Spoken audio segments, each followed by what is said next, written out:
Hey everybody, my name is Cole Mercer. I'm a senior product manager at SoundCloud, and I'm here in Kiev for the first time ever teaching here at the product school.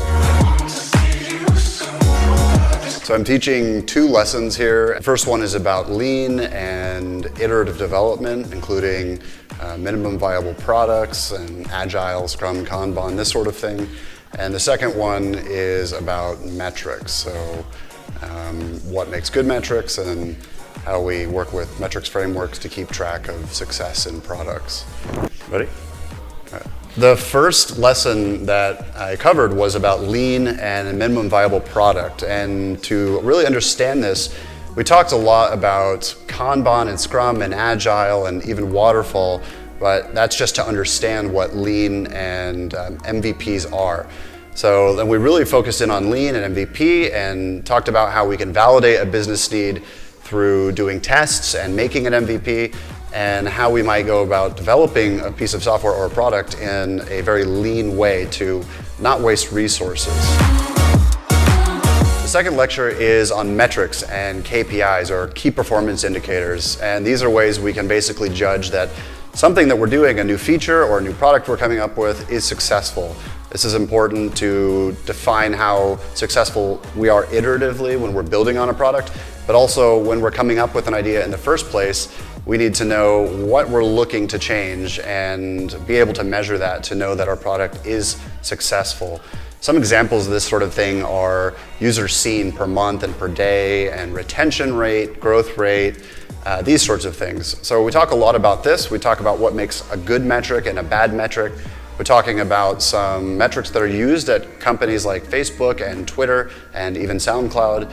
And then finally, we're going to go through some metrics frameworks, 2 different ones actually, which allow you to go through the customer journey and come up with metrics on your own. And all of this put together forms really the basis of product development and knowing that you're developing a good product over time. Is that okay? So I've taught a lot in the past, including out in New York, and I teach courses online. And something that's been interesting about the students here at Product School has been that everyone is really top tier. And I ask questions that sometimes in a normal class will get people to spend 30, 45 minutes talking about optimal solutions. And the product school students so far have just answered things in less than 3 minutes. So we end up ending the sessions maybe a little bit early because everyone's so good at these questions.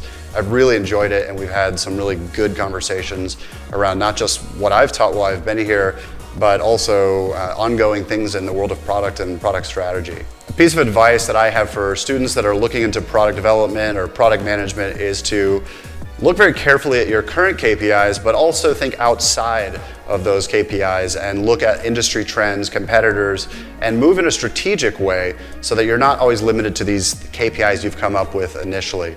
You might invent a new KPI that's new for your industry that you find out is very impactful in the way that technology or that market is moving. And you can't be afraid to do this. So iteration is good, but small iteration all the time is sometimes bad. You need to take big leaps of strategy. I say this in class, but I can't say it on video. Overall, my experience at Product School has been a really good one. I think the students here are really, really smart.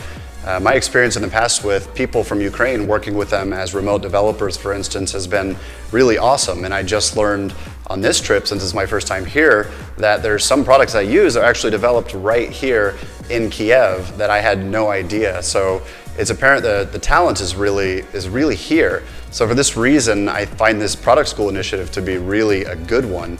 And I'm very excited to see what comes out of Kiev and Ukraine through product schools like this one in the future.